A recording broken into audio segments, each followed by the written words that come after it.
Hey guys, welcome to episode 58 of Eat, Drink, Write, and Urban Fantasy Whiteboard. We're going to talk about writing conflict into your novel. It's something we've touched on in other topics, but we've never done an episode just on conflict by itself. But before we get to that, how was your week?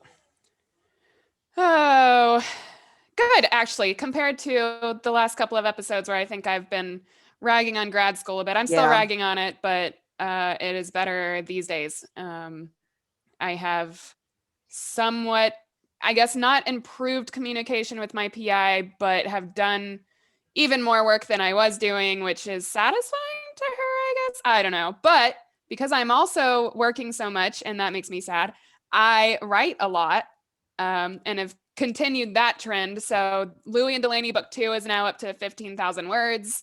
very nice. Yeah, That's I've written awesome. like 4,000 of them this past week, maybe 3,000 in the past week. Um, That's so amazing. I love it. It's actually doing very well to write itself, which is nice. This is the first second installment that I've tried to start that has actually like worked with me. Hmm. Because usually I'm like, oh well, I should try to pursue publishing the first one before I ever do the second one. It just doesn't feel right to start the second one unless Hmm. I'm published or whatever. And this one, I have not had that issue, and it feels very good. So Yeah, I've thought before, is it a waste of my writing time to start book two when I haven't sold book one? But right. if they're talking to you, you got to do what you got to do. Listen, and they never shut up, so I got Um, to write them down. with Frickin' Fairies number two, it's the working title is Dern Dragons, but it's writing itself to be Greedy Goblins Right. instead. Yeah. So the whole, I don't know, it's still writing itself, but I haven't written on that for a while. Harper is still first and foremost. She's got a best friend, and I'm afraid it's cliche. He's a gay guy, and I feel like everybody's writing the gay friend nowadays because of it's all in the news, and it's a topic that does need to be addressed and become the norm, and accepted as the norm. But I don't know, I can't help who talks in my head. Yeah. I Yeah. can't tell, I can't help that he is what he is. And I don't know, do you think that it's a bad thing?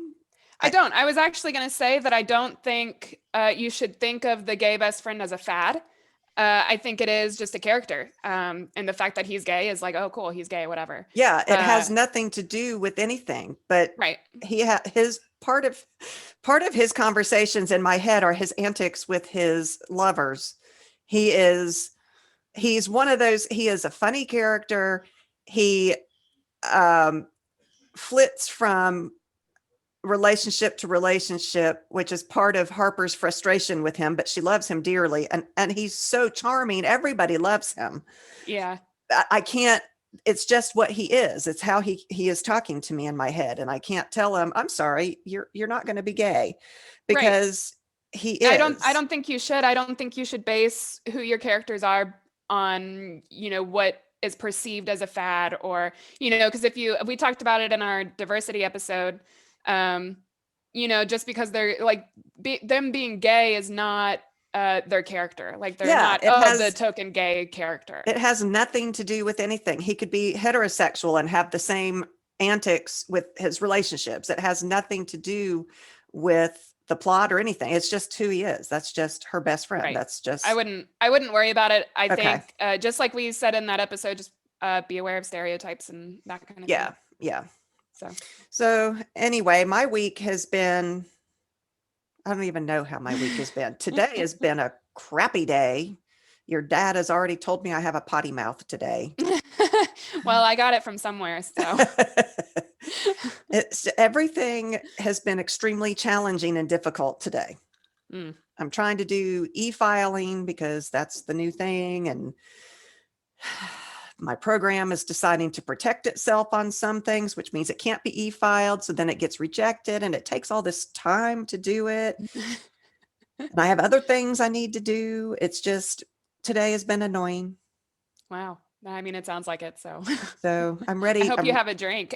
I do. Speaking of, what are you eating and drinking? I'm not eating anything. I'm gonna make dinner right after this. We've been doing late recordings lately, Hmm. so also, I just realized my computer's not charging. I'll worry about that later. Okay. But what was I saying? I am drinking a lime vodka soda. I have only had like a little bit of it, but I did make it strong. So listen, I think grad school has robbed me of my memory of things that like just don't necessarily matter at the moment. Like my brain is full of science and my brain is full of book, and that's all I have. So everything else is like, oh, I don't remember what I said 2 seconds ago. So be ready for that this episode. Yeah, I'm not quite sure what my excuse is. I'm drinking my sparkling rosé wine, and Dad cooked dinner already. We get the Green Chef because we're on keto. Yeah. And they are the best so far that we've tried of the keto meals. They have a lot more variety. And he made some kind of Cajun chicken thing that was fabulous. That sounds great. So that's my meal of the day and of the podcast, I mean.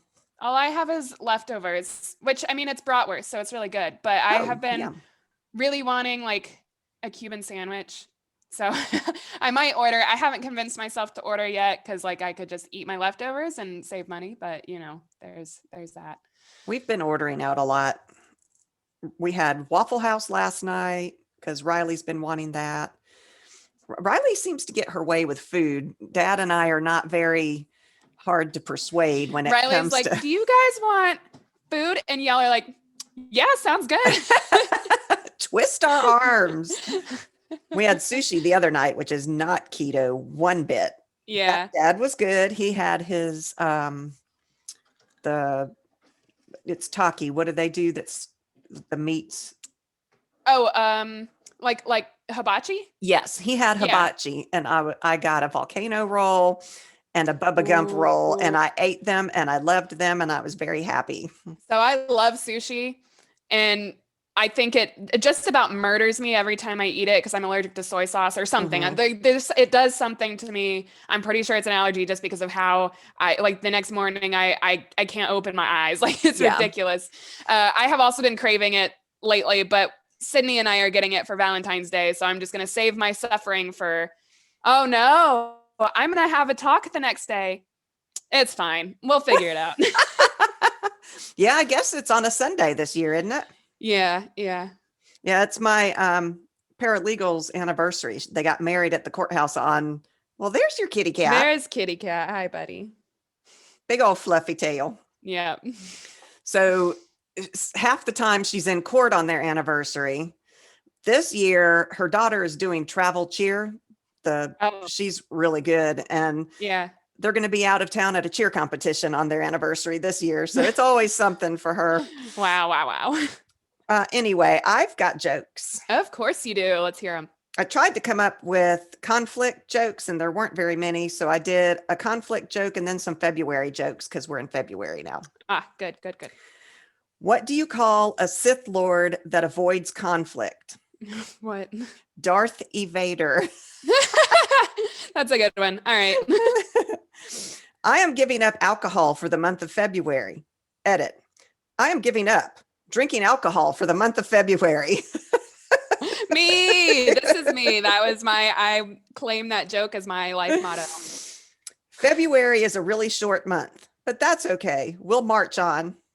Oh. I'm surprised. I've never heard that one before. Yeah, me either. Yeah, me neither. And I know that, let's see, today is Wednesday. We do our recordings on Wednesdays, which means yesterday was Groundhog Day, but I don't know.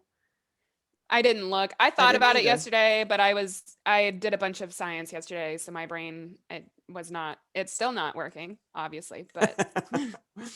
Well, it is what it is. I mean, I just hope we see some more snow. Yeah.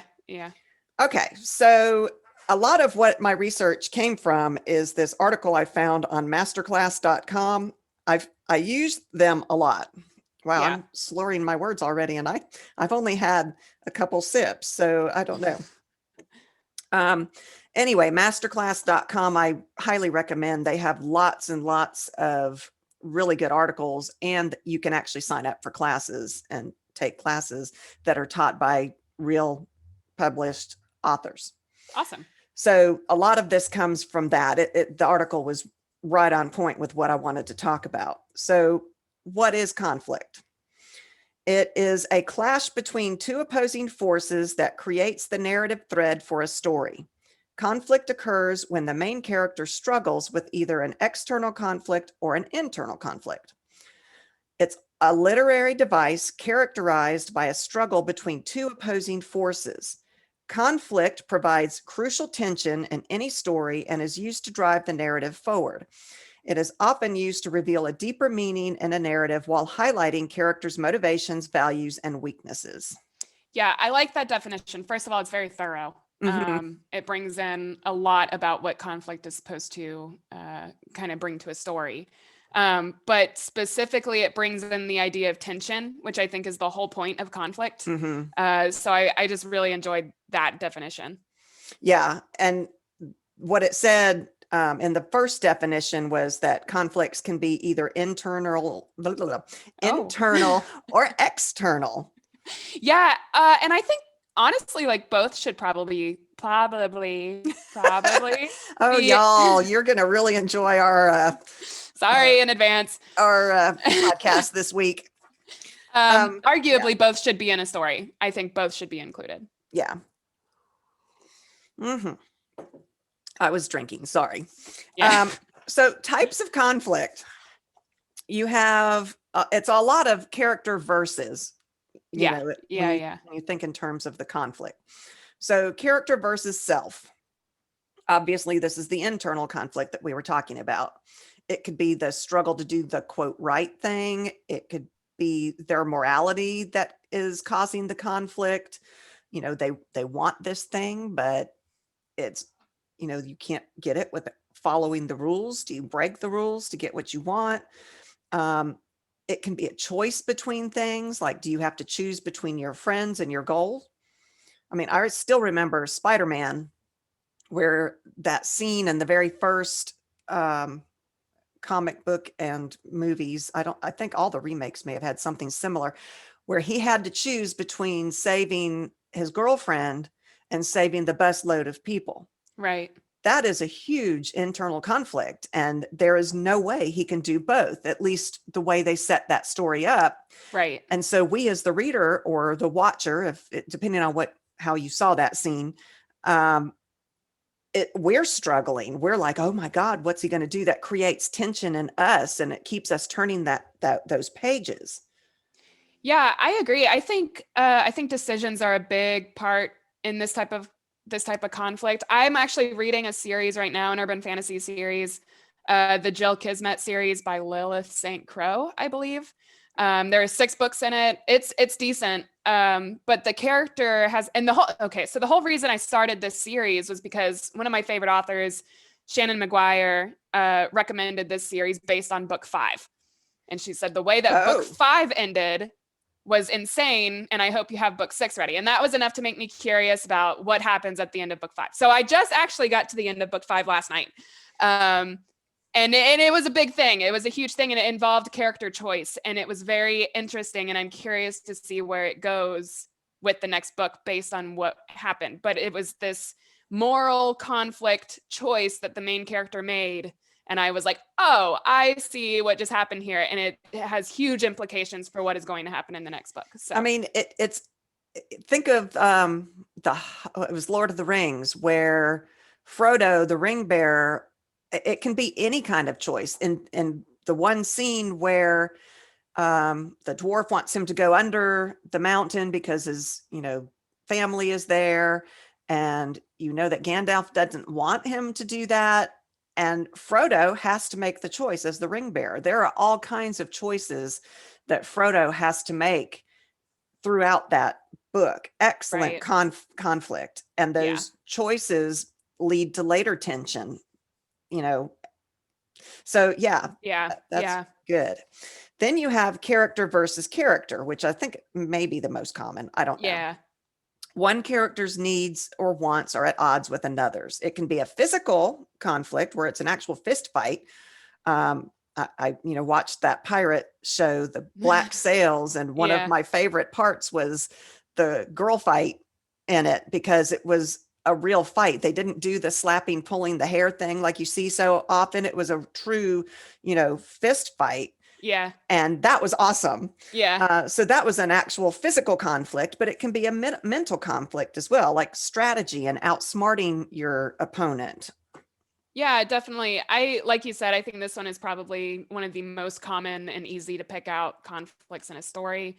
Because, you have hopefully your antagonist, or a human antagonist, I guess. We'll get into what I mean by that later. But, I think most novels have antagonists where, it's character versus character. But I think it's important to know also that it can be between friends. Like, it doesn't have to be a character versus character, like hero versus enemy. True. It's not always the Sherlock Holmes versus Moriarty, the arch enemies. Like right. you said, that's a good point. I think in my book, with Mac, the Trickster series that I have, she and her best friend in this first book have a lot of conflict with each other. They don't understand each other. They don't quite get where they're coming from. And it creates a lot of that tension and kind of isolates Mac. And that was the purpose of that conflict. Mm-hmm. So it doesn't have to be between antagonist and main character. It can be among friends and your entire cast. Yeah, very good point. In fact, that makes excellent side subplots too. Yeah. To make your book even richer. You can have character versus nature. So think of tornado movies, Twister. That was definitely a character versus nature. End of the world movies, zombie movies. I mean, technically zombies aren't characters because generally they don't have thought processes and there's no character arc with them. They're just brains. I want to eat. Right. But that to me is kind of nature because they are a force that's not necessarily human. Right. Storms in general, the 2112, all of 2012. Oh, we haven't gotten to 2112 yet. We sure haven't. Oh Lord, I hope I haven't just predicted something. Well, we won't be around for it, so. Oh, sorry, future people. In my book, Dragonfire, which I think I've talked about, Chitara is the main character. It's a romance in that one. The world is poisoned. And so they are at odds with the world. The poisonous parts are they're killing people. It's killing people. So that creates a conflict with nature. And then also in Kata's story, the one where she starts here in Atlanta and ends up in another world, there's something going on over in that world that's called wild magic, which is a force that's not controllable and it kills people as well. So it's very dangerous, which is a conflict that I've created in that book. Absolutely. I think I kind of ended up growing up on these types of stories because Dad loves these movies. He likes Twister, does, and The Day After Tomorrow in 2012, and Dante's Peak was a big one. Oh yeah. Yeah. So I grew up on lots of these kinds of stories, and I noticed that I have actually incorporated them into my novels. Like with Aiden, the way that I've done that magic system is very based on the world, and the environment is now attacking the human population. And then I've also used it in my Aura series where, there's this giant implosion that happens in the first book and they're all like, what just happened? And it is something that is environmental with magic. So it is definitely a character versus nature. Like Ilona Andrews has one of these, and their whole world is based on the world having had conflict with between tech and magic. Yeah. And it's still in conflict. Tech is still in conflict with magic and vice versa. So yeah, that's a huge one. So it can be used in urban fantasy as well. It's not just stuck to those, Poseidon Adventure or Twister or, End of the World type things. You can definitely use this in urban fantasy. Yeah. Which brings me to character versus supernatural. Yeah. So this is very common in urban fantasy. Horror books are often conflict. The bad guy often is a paranormal entity of some kind. Right. So it's against phenomenon like ghosts or gods or monsters. And it raises the stakes of a conflict by creating an unequal playing field. I mean, how do we as mere mortals fight a god, Yeah. which brings me back to the Alona Andrews also as well. That's, her magic bites, or their magic bite Right. series. They face all those things, gods and monsters, her dad. I mean, Yeah. so Kate Daniels is also like, it's a great series to reference for this because she fights all kinds of things and they pull from so many different myths and legends. Like I remember, I think it was oh geez, it's been a while since I read them. Book 2, I don't remember, where they brought in Rakshasas. And it's just super cool the way that they incorporate these legends and myths from our world in order to make them real and use them in this character versus supernatural type of conflict. I think if you want to study a book or a series of books that to study, sometimes we talk about books that are great to study for a particular point. This one really is good for conflict because Kate fights nature. She fights characters, character versus character with her dad, character versus character with the cat dude. Wow, Curran, that's it. I can't believe you just called him the cat dude. Yeah, he is really angry with me right now. Wow. But her versus supernatural entities, her versus gods. I mean, I tell you what, they bring in every conflict from every one of these They do. that we're talking about, including the next one, which is character versus society. Yeah. And that one, there's a vampire society and she has to navigate between the conflicts. I mean, so that really is a good series to study. It's really good. As opposed as for conflict and enjoy reading it as well. It's an excellent series. But character versus society, you think about the dystopian books like The Hunger Games. Yeah. And Divergent. Those are my 2 favorite dystopian books ever. Yeah. The fight against tyrannical injustice.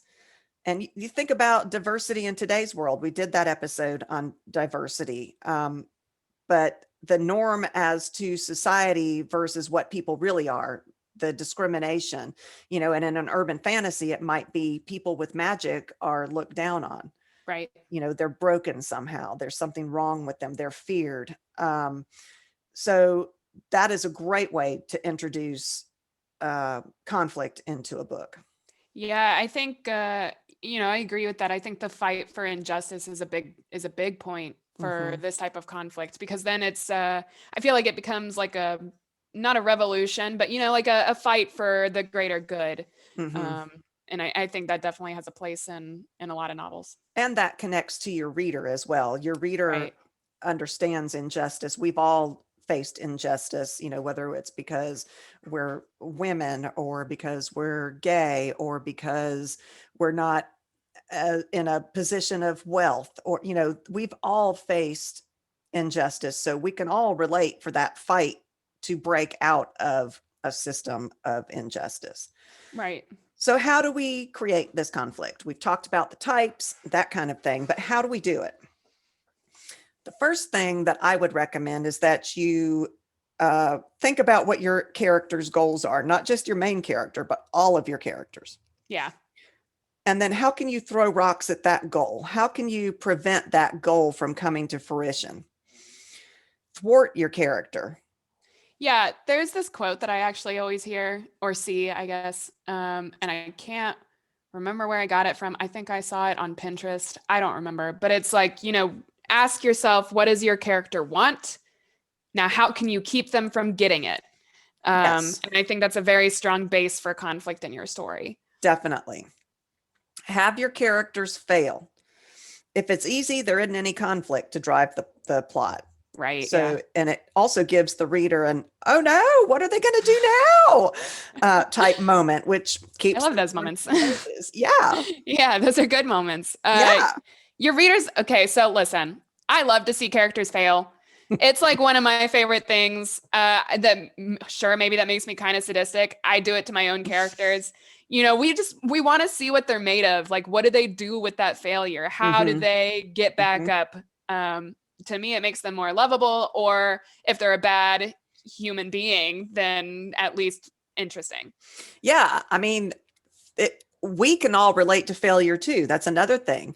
And we all want to know that somehow we can overcome our failures. And so we love watching characters struggle and overcome failures. Although I'm not saying to make the character, we need loss. Right. There are things that are going to happen to your character that the way they quote overcome it isn't because they solve it and fix it, but they learn how to deal with it.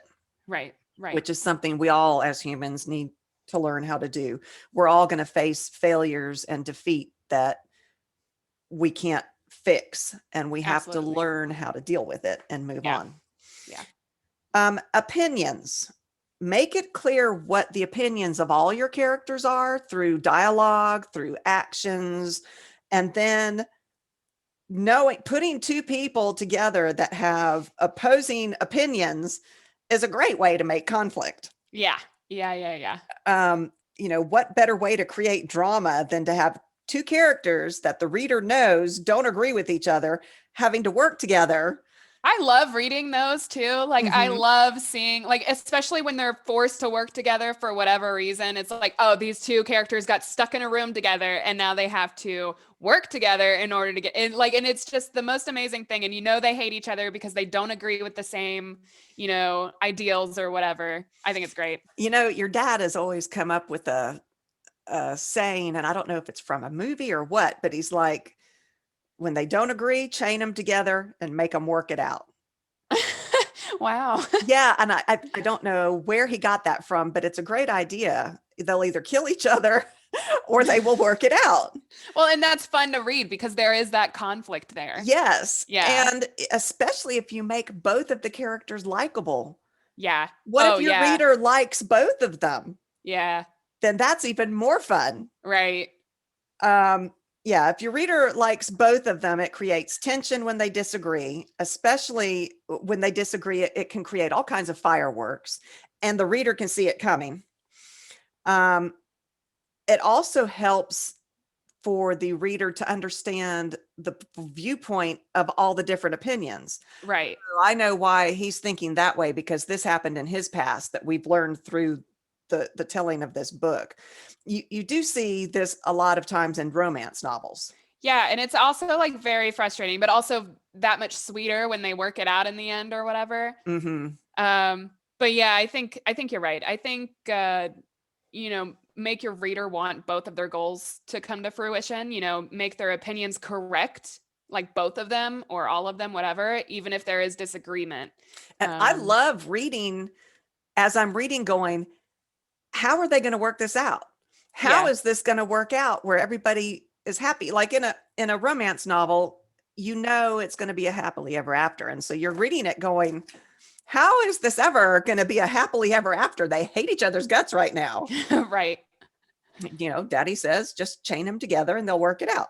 Well, yeah, fair. Another way, and this is one of my favorite ways to create tension or conflict, is through miscommunication. Yes. So when characters want to achieve a goal, it is effective that to have them misunderstand or to make wrong assumptions. Assumptions are another way to do it, especially if the reader knows. Yeah, I was thinking about this one because I was reading these notes and I think I'm probably bad at this one. I find it very difficult to write a misconception because I already know what's true. I don't know. What do you think? I don't think so. I don't think you're bad at it. I can't think of a time when I really do it. I don't know. Now I'll have to think about it. I don't know either. I mean, it is hard in first person. Right. But yeah, it's not impossible. I agree. I don't think it's impossible, but I feel like in first person, the misunderstanding would have to come as a reveal, because you're inside your main character's head. And so, if your main character misunderstands something, then you are also,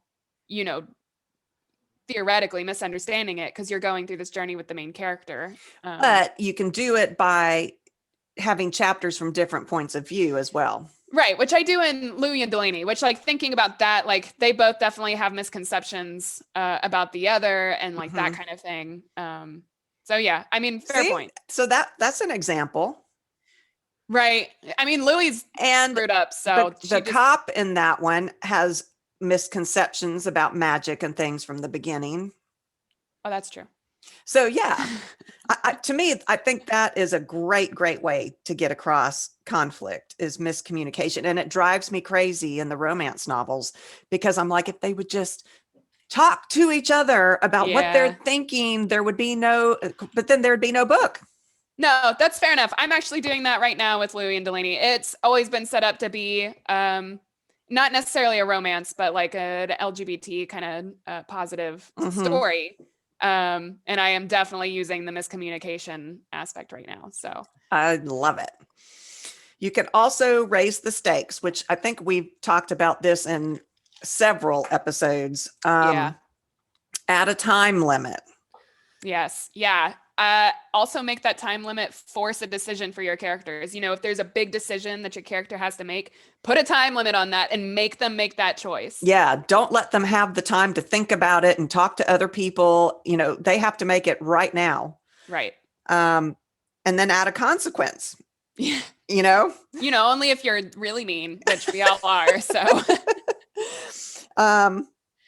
you know, it can be a good consequence or a bad consequence. So, you know, if I can get this done, I'm going to save the girl and be the hero. But it could be bad. And if I don't finish this on time, her head's going to get chopped off or, you know, whatever. wow. I like how that's the first thing you go to. It's, no. There is another joke that, I think I sent it to you all in the family chat about Yeah. the garbage disposal. No. And the husband Oh, said, yes, with the bones. yeah, I got a garbage disposal that's rated for bones. And the girl's like, well, like femurs or fingers, because there's a big difference. And he's like, chicken? And she's like, oh yeah, that's probably what that meant. I mean, to be fair, I also think that way, but I think I just write a lot of murder. So I know, me too. That's writers will understand 100%. Absolutely. Create other sources of conflict. This is where subplots come in, sidekicks that we talked about last week, sidekick goals, other obligations that conflict with the primary goal. Yeah, and then think about love interests. Yeah. I think they could also provide a lot of conflict. I know that, well, me personally, me as a reader, I get so bored with like wishy-washy love interest type of stuff. So, you know, that kind of conflict really, like, I will put a book down because of that kind of thing. You do hate that love triangle and the teenage, young adult type books. I really do. I am not a huge fan of the love triangle. I know we did an episode on it and I probably talked about it a lot there, but I, you know, I think love interests do provide a certain amount of conflict for a story. You know, what if their value, you know, they obviously value your main character. They don't want your main character to get hurt. We all write urban fantasy. Your main character is going to get hurt. So, you know, that is definitely a great way to add conflict. Think about someone who loves your main character. Your main character has this goal and is doing whatever it is to get to it. Your side character loves them and doesn't want them to get hurt. So they're working against him or her reaching their goal. And that creates betrayal is going to come out of that. But it's all based on this love interest, this love, you know, so that is also a great way to add conflict. You know, not to mention the enemies to lovers trope where two characters start out as enemies and eventually become more than that. Like they, you know, become lovers or whatever. Because they get chained together and made to work it out. Sure. Yeah, but one of my favorite, I think it may be my favorite romance novel of all time is The Bride by Julie Garwood. Haven't read it. It was before you were even born, I think, that I read that book. That's how old that book is. She's a brilliant writer as well. But it's set in a time where marriages were arranged and, you know, it was just the way things were. Women had no rights. They were property and they dislike each other from the very beginning. And it's wonderful to watch them work their way because they are stuck with each other. They're married. Yeah. And I mean, the man less so because men are allowed to do whatever at that time frame. Right. But and that character is wonderful. I think a lot of my writing technique comes from reading Julie Garwood books. Yeah. Yeah. She is wonderful. And she's now I don't think she even writes romance anymore. She's actually moved on to mainstream type books. Nice. Nice. Really, really good writer. But anyway, totally got off track there. Another way to introduce conflict is to think about what your characters value. This is a great way to use your journal. Write down, what is it that they value? This isn't the same thing as goals. This isn't what do they want. This is what do they value? They might value friendship. They might value their family. They might value power. Right. Justice. You know, and there could be reasons that are that back up why they value these things. They're not the same thing as goal. Right. Now think about what you can do to threaten those values. Yeah. How can you take it away? How can you keep them from getting, you know, those values? Or what rocks can you throw at those values? And then what happens if the things that your character values are in conflict? Fun stuff. Yeah. I mean, what if they value family and they value power? And to get power, they have to give up their family. I mean, maybe it's moving to Japan if they live in the United States, or, you know, whatever. Right. What, you know, and it has to, and a time limit, add a time limit onto it. Right. Right. And their mom's dying of cancer. So, and yeah, throw all those rocks. The what if thing, guys. Yeah. What do your villains value? Because you want conflict there too. Yeah. I know I say it a lot, but you know, your villains are characters too. They are people. They need to be, for sure. Yeah. So treat them like people. You know, think about their goals and how can you keep them from it. And this one is more fun because it's, you know, how can you keep them from their goal? What lengths are they willing to go to get it? And that's what makes an antagonist or a villain fun to write, because a lot of the time they will push boundaries that your hero will not. Correct. I love that idea. Yeah. Yeah. So, you know, do their values clash with the heroes? And, you know, probably, but it would also create conflict if they saw eye to eye on some things. You know, there's a lot of ways to bring tension and conflict into your story using your villain's values versus your hero's values. You know, I'm watching the series 6 right now. It's another, you know, I like SEAL Team and that kind of thing. It's another Navy SEAL show. I like a lot of different things, but it's very interesting when the goals of the bad guy and the goals of the good guy line up. It is very interesting because that creates tension down the road. Yeah. You know, because we work together on this one thing, but now, you know, I'm still very against what you are after. And what will you do to get to that goal? Where is that line that you draw in the sand and say, okay, I'm not going to kill this unarmed person? Right. Yeah. Dad asked me a question. He said, would you kill someone for $10 million? And I said, no. Nah. And I said, would you? And he said, I don't think so. No. Well, no. Well, first of all, on this podcast, no. But second of all, I think it would be interesting to know what this person's history was. Like this person that I'm supposed to kill. Is it just like a random, like, you know, because you have the movie with the box and you push the button and it's like it kills some random person. Yes. No, I wouldn't. That was a good movie. Right.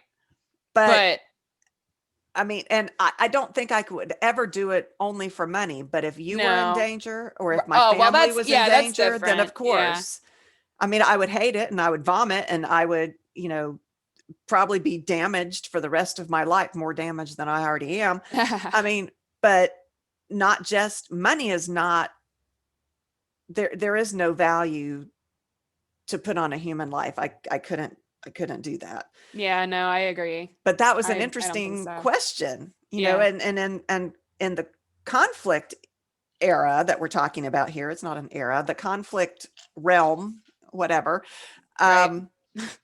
What, you know, the villain might cross that line for money. Right. And I mean, like you said, add some stakes. So, is the Yeah. villain's family in trouble? Does Yeah. the villain need money for medical care? Does the And villain they need might money? hate doing it, but they're willing to step across that line to do it. Right. Right. Interesting. Yeah. If you're having a problem with creating conflict in your book, then it may be that you need to scratch that particular way that you're trying to add conflict and brainstorm something else. Use the things that we've talked about and come up with something else. Absolutely. I was reading this article and it was like, the first thing you should ask yourself if you're struggling with conflict is, determine if you're trying to use internal conflict as your main conflict, which I thought was really interesting. It's very difficult to have a plot that moves when it's based only on internal conflict. A lot of the time you use a mixture of conflicts in your story, and your main plot, which is moving the story, which creates internal conflict and uses internal conflict, is often external. I don't think it's impossible to use internal conflict. I don't think that's impossible now I by want any to. means. Now I want to write something that's based, it would be a Courtney movie or a Courtney book. It would. I'm sure it would. But I am curious, without making it cliche and saying, oh, they're insane and have, multiple personality or whatever, Right. without taking the easy way, I think there's a way to do it. Yeah, I, by all means, do not think it's impossible. I think it would just be more difficult. And that's from my point of view. Like, I think I would very much struggle to write a book that is purely internal conflict. I have never thought of it. Yeah. Now I have to think about it. I love that. Yeah. Thank you. Well, Now I got something to think about. Well, have fun with that. I think that's all I've got. Do you have anything more? I am done with notes, but I do have interview question. Okay. Which type of conflict do you enjoy writing the most? Sexual tension. Yeah. Is that my answer for every interview question you come up with? No. But it is really fun. Kada, that story, it was totally unexpected. It was not a romance. It is still not a romance. They hated each other. It was one of those that he thinks she is ridiculous because she is a normal human from Earth who knows nothing about magic and all these other things other than that her mom is a witch as far as witches are here on Earth. Right. And he just finds her unacceptable. Yeah. And so here she is thrown into all this stuff and he's being an asshole and she is herself, and that tension grows between the two of them to the point where I just love writing that tension, that conflict between the two of them as the reader watches it grow. And as I wrote it, it was really fun to write. That is my favorite, I think, to write. Someday I will do a romance novel, which I think is backwards. I think a lot of authors start with romance because it's, quote, supposed to be easy. It is not. Right. And so they move from romance, like Julie Garwood moved from romance, which is kind of formulaic. It's the happily ever ending, blah, blah, blah. Right. And now she writes mainstream stuff. I want to go to the romance, Do it. I just, at some point I will. And I think Kada might actually be considered a romance. I would be curious to know where the bookstores shelf that book. Paranormal romance is a genre. It is. It's a thing. Yeah. What about you? I really like internal conflict. So character versus self. I think I'm pretty good. Well, I don't know. I guess other people, I'm not published, but I think I'm decent at introspection and getting across, what a character is feeling, what decisions they have to make, the character arc that they go through as a whole through a book. I think is my favorite to write. I really enjoy the character development aspect of writing. I do too. So yeah, I think definitely the internal conflicts that they all feel. Louis has a lot of internal conflict. With reason. Right. And she is one of my favorite characters to write. I also love Delaney. She has less internal conflict. But she's fun. She's great. She is so optimistic. Yes. or she was in book one, the version I read. I don't Right, know right. how. I haven't read. You sent me it, and I haven't read it yet. Yeah, yeah. I'm trying to get through the Grave Witch book Yeah, yeah. so that I can read Louis and Delaney before the two books that from the authors that we read all the time come out. That I just bought for you. Yes, you did. Which I got to put money in your account. Oh, after this interview question, I might be slightly tipsy. I do have a sentence challenge though for Oh yeah, today. yeah. So if you are interested, write a page with the sentence that I'm about to give you.